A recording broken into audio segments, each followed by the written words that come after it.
안녕 조슈야. 오늘 인포그래픽 쇼에서는 모두가 내일 은행에서 돈을 인출하면 무슨 일이 생길지 다룰 거야. 평소엔 은행이 지루해 보여. 사람들은 카드 결제, 청구서 납부, 급여 입금, 가끔 지점 방문으로 현금 인출도 해. 하지만 그 이면은 많이 달라. 네, 은행은 계좌 간에 돈을 디지털로 이동시키고 대출을 승인하며 예금을 투자해서 수익을 내고 있어. 여기서 대부분 사람들이 모르는 중요한 부분이 있어. 내 돈은 금고에 그냥 보관되어 있는 게 아니야. 은행은 예금의 극히 일부만을 현금으로 보관해. 나머지 돈은 주택담보대출, 자동차 할부, 사업 투자, 국채 등에 쓰여. 이 시스템이 가능한 이유는 평소 소수만 돈을 찾으려 하기 때문이야. 그러니까 기본적으로 은행에서는 모든 것이 신뢰에 기반해 돌아가. 네 월급이 제대로 입금된다는 신뢰, ATM이 잘 작동한다는 신뢰, 그리고 네가 돈이 필요할 때 그 돈이 거기 있을 거라는 신뢰 말이야. 하지만 헤드라인 하나, 소문 하나, 혹은 예상치 못한 충격만으로도 신뢰는 완전히 뒤집힐 수 있어. 그리고 그런 일이 생기면 평온한 일상도 훨씬 더 위험한 것과 충돌하게 돼. 일부는 모든 것을 잃을 수도 있어. 뱅크런은 혼돈으로 시작하지 않아. 보이지 않는 곳에서 작은 문제가 생기면서 시작돼. 고객들이 자신의 돈이 안전하다고 믿는 한 일상은 평소처럼 계속되지. 하지만 신뢰가 조금만 흔들려도 불안이 퍼지기 시작하며 촉발 요인은 거의 무엇이든 될 수 있어. 갑작스러운 주식시장 폭락과 은행 손실이 늘어난다는 보도, 혹은 장기 투자 가치가 떨어지는 금리 인상으로 시작될 수도 있어. 주요 기업 고객이 대규모 예금을 인출하거나 실적 보고서에서 문제가 드러날 수도 있어. 은행이 예금주에게 갚아야 할 돈과 대출 및 채권에 묶인 자금 사이에 균형을 맞추지 못해 힘들어하는 상황이야. 그리고 그때부터 카운트다운이 시작되는 거야. 은행은 여러분의 돈을 대부분 현금이 아닌 대출이나 투자에 사용해. 자산 가치가 하락하거나 예금이 급격히 빠지면 은행의 완충 장치는 점차 줄어들게 돼. 서류상 은행이 자산과 재무제표를 유지하지만 실제로는 실수할 여유가 훨씬 적어. 경우에 따라 문제는 속도의 차이일 뿐이야. 현대은행은 대형 기업 고객이 예고 없이 디지털로 돈을 옮기면 몇 시간 만에 수십억 달러를 잃을 수 있어. 은행이 큰 손실 없이 투자를 신속하게 매각하지 못하면 재정 상태가 약해지게 돼. 아직 아무것도 터진 건 아니고 은행이 의무를 이행할 수 있는 가능성도 남아있어. ATM은 계속 작동하고 이체도 진행되지만 규제 당국과 경영진, 투자자들이 면밀히 지켜보고 있어. 그리고 앞으로 무슨 일이 일어나느냐에 따라 은행이 살아남을지 완전히 무너질지가 결정돼. 그리고 현실 세계에서는 고객들이 뭔가 이상하다는 걸 감지하기 시작할 수도 있어.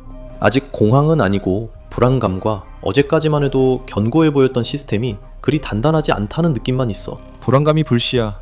이어지는 일이 그 불씨를 큰 불길로 키워. 이 순간이 모든 것이 변하는 때야. 지금까지 사람들은 불안함만 느꼈어. 하지만 실제로 은행에 문제가 있어 보이면 두려움이 커져. 고객들은 질문 없이 바로 앱에 로그인하거나 지점, ATM을 이용해. 현금이 필요한 게 아니라 돈이 바닥났을 때 남겨진 마지막 사람이 되고 싶지 않아서야. 은행은 평상시나 약간 바쁜 날엔 대응할 수 있지만 갑작스러운 대규모 인출엔 대비되지 않아. 모든 기반은 일상적인 인출에 필요한 현금을 신중히 계획해. 재무 시스템은 예측 가능한 행동에선 잘 작동하지만 예상보다 많은 사람이 돈을 인출하면 준비금이 빠르게 압박받아 예득어소. 인출이 은행이 계획한 범위를 넘어설수록 위험은 더 커지고 고객들도 그걸 감지할 수 있어. 앱의 일부 기능 누락, 느린 송금, 지점의 긴 줄 같은 작은 지연들이 뭔가 잘못됐다는 신호처럼 느껴져. 여기서부터 상황이 나빠지기 시작하지. 뱅크런은 많은 사람들이 짧은 시간 안에 금융기관에서 돈을 인출할 때 발생해. 인출이 늘어나면 은행에 아직 돈을 맡긴 사람들에게 은행이 더 약해 보이기 시작하고, 은행이 약해 보일수록 더 많은 사람들이 자금을 빼내려고 몰려들게 돼. 두려움이 커지면 한 사람의 불안이 다른 사람에겐 비상사태가 되고 상황이 점점 커져 은행이 감당 못하게 돼. 너무 많은 사람들이 한꺼번에 현금을 원하지만 그 돈은 그렇게 빠르게 움직일 만큼 유동적이지 않아. 그 돈은 주택담보대출, 사업대출, 그리고 국채에 묶여 있어서 현금으로 바꾸는데 시간이 너무 오래 걸려. 그래서 수요를 맞추기 위해 은행들은 자산을 최대한 빨리 팔 수밖에 없어. 빨리 판다는 건 싸게 판다는 뜻이지. 대출금은 갑자기 회수되고 채권은 헐값에 내던져져. 급하게 자산을 매각할 때마다 은행을 더 얕하게 만들고 고객들은 더 불안해져.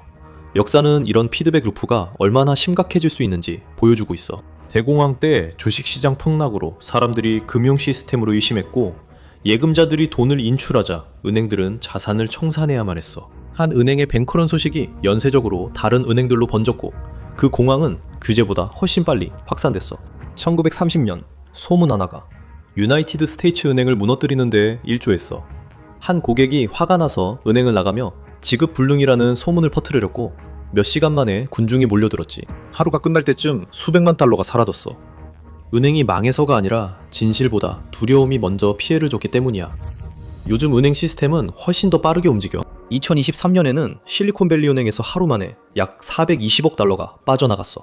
기업 고객들이 돈을 디지털로 이체했기 때문이지. 줄도 소리치는 사람도 없이 몇 번 클릭만으로 인출이 이루어졌어. 이런 인출은 은행의 자산 매각이나 자본 조달 능력을 넘어서 버렸어. 그리고 고객 입장에서는 그게 정말 무섭게 느껴져.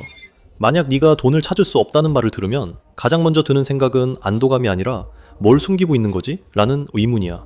그리고 그런 생각이 불에 기름을 붓는 거지. 2단계에 이르면 뱅크런은 더 이상 통제할 수 없어. 한 번의 인출이 다음 인출을 더 급박하게 만들고 모든 뉴스 헤드라인이 더 많은 고객들이 돈을 요구하게 만들어. 그리고 가장 나쁜 점은 이게 이제 시작일 뿐이라는 거야. 한번 은행에 공황이 닥치면 피해는 은행 안에만 머무르지 않고 전체 경제로 번지기 시작해. 그때부터 완화 조치들이 시행되는 거야. 뱅크런을 늦추고 신뢰를 회복하며 기관이 완전히 무너지는 것을 막기 위한 긴급 대책들이 시행돼. 이런 조치들은 미묘하거나 극적이지만 모두 시간을 벌기 위함이야. 은행들은 우선 모든 걸 늦추려 해. 과거 미국 경기 침체기에는 은행들이 줄 서는 사람들의 속도를 늦췄어. 직원들과 가족들이 창구에서 소액 입출금을 하며 일부러 시스템을 막고 마감까지 몰려오는 사람들을 지연시켰어. 오늘날에도 디지털에서 비슷한 일이 발생해. 이체가 오래 걸리고 앱에 기술 문제가 생기며 송금이 지연되고 하루 이체 한도도 제한돼. 이런 것들은 문제를 해결하지 못해. 이런 조치들은 은행이 대응할 수 있을 만큼 출혈을 잠시 늦출 뿐이고 그 다음엔 은행이 현금을 마련하려고 허둥지둥하게 돼. 만약 준비금이 충분하지 않으면 은행은 다른 은행이나 머니마켓 또는 중앙은행에서 직접 돈을 빌려. 그래서 중앙은행을 최종 대부자라고 부르는 거야. 중앙은행의 역할은 공항이 정상적으로 운영되는 기관들까지 무너뜨릴 위기에 처했을 때 시스템에 현금을 투입하는 거야. 2023년 미국 연방준비제도는 은행기관 자금 조달 프로그램을 도입해 은행들이 자산을 담보로 대출받아 인출 요구에 대응할 수 있게 했어. 이런 투자가 전액 상환된다고 가정하면 이런 프로그램은 얼어붙은 자산을 빠르게 현금화하도록 설계된 거야. 은행이 충분히 빠르게 대규모 현금을 빌릴 수 있다면 뱅크런이 치명적으로 번지기 전에 막을 수 있을 거야. 하지만 차입에는 위험도 따르지. 오늘은 당장의 문제를 해결하지만 문제를 내일로 미루는 셈이지. 그리고 이어지는 건 안심시키는 조치야. 미국에서 가장 강력한 공황 방지 수단 중 하나는 예금보험이야. 연방예금보험공사, 즉 FDIC는 대공황 이후에 고객의 돈을 일정 한도까지 보장하기 위해 만들어졌어. 은행이 무너져도 사람들이 자신의 예금이 보호된다고 믿으면 급하게 돈을 빼려 하지 않아. 그리고 실제로 은행이 파산하면 보험기관이 개입하지. 때로는 건실한 은행이 문제가 있는 은행을 인수해 고객이 변화를 거의 못 느끼고 규제당국이 은행을 압류해 자산을 매각해 예금자에게 돈을 돌려주기도 해. 예금보험은 새로운 돈을 만들진 않지만 시스템 전반에 손실을 분산시켜. 은행들은 돈이 빠져나가지 않게 막으려 할 수도 있어. 또 다른 방법은 정기예금을 장려하는 거야. 정기예금은 더 높은 이자를 주지만 정해진 날짜까지는 인출할 수 없어. 자신들의 부채의 일부를 묶어두면 은행들은 갑작스러운 현금 인출 요구로부터 스스로를 보호할 수 있어. 충분한 금액이 인출이 불가능한 예금에 묶여 있다면 다른 고객들이 인출을 하더라도 은행은 버틸 수 있어. 하지만 여기 불행한 진실이 있어. 완화 조치가 항상 해결책으로 이어지지는 않는다는 거야. 거래를 늦추고 현금을 빌리고 예금을 보장하는 것은 은행을 일시적으로 안정시킬 수 있지만 이미 손실이 확정된 부실 자산이나 공황 인출을 되돌릴 수는 없어. 결국 모두가 두려워하는 그 순간 뱅크런이 시작될 때가 오고 현금이 빠르게 빠져나가. 하지만 몇 시간, 때로는 몇 분만 지나도 금고, ATM, 디지털 결제 시스템이 한계에 부딪히기 시작해. 사람들이 돈을 인출하려 하지만 기계가 갑자기 더 이상 인출할 현금이 없습니다 라고 말해. 냉정한 현실은 은행이 팔 수 있는 자산이 있더라도 그것을 현금으로 바꿔서 고객 계좌에 입금할 시간 자체가 충분하지 않다는 거야. 대부분 사람들이 공포에 휩싸여 동시에 돈을 요구하면 은행은 감당할 수 없어. 더 무서운 건 은행이 큰 손해를 감수하며 자산을 모두 팔아 정말 남은 돈이 하나도 없는 상황일 수 있다는 거야. 이런 경우에는 정부나 다른 금융기관 같은 누군가가 개입하지 않는 한 사람들이 자기 돈을 돌려받을 방법이 없어. 이 시점에서는 은행이 일부러 돈을 안 주는 게 아니라 실제로 줄 능력이 없는 거야. 돈은 미래의 판매나 대출에 묶여 있는데 고객들은 그 돈이 지금 필요하지. 유동성이 사라지면 위기는 더 이상 두려움의 문제가 아니라 수학의 문제가 돼. 모두가 한꺼번에 돈을 요구하면 그걸 다 충족시킬 현금이 충분하지 않아. 그리고 은행이 고객들에게 돈을 줄 수 없게 되면 그 문제는 빠르게 퍼져나가. 한 기관의 실패는 전체 시스템에 충격을 줘. 결국 은행에 더 이상 방법이 없게 되면 위기는 사적인 문제가 아니라 공적인 문제가 되는 거야. 은행이 인출 요구를 충족하지 못하면 사실상 실패한 거야. 그 시점이 되면 연방준비제도, 규제당국, 그리고 정부기관들이 개입할 수밖에 없어. 단순히 한 은행을 구하기 위해서가 아니라 그 은행과 함께 전체 시스템이 무너지는 걸 막기 위해서야. 역사적으로 이 시점에서 정부가 통제권을 잡게 돼. 대공황 시기, 프랭클린 D 루스벨트가 1933년에 대통령이 된 후 그는 전국적인 은행 휴업을 선언했어. 전국 은행이 잠시 문을 닫았고 연방 검사관들이 재개 가능한 건전은행을 확인했지. 약한 은행은 재조직, 합병 또는 폐쇄됐어.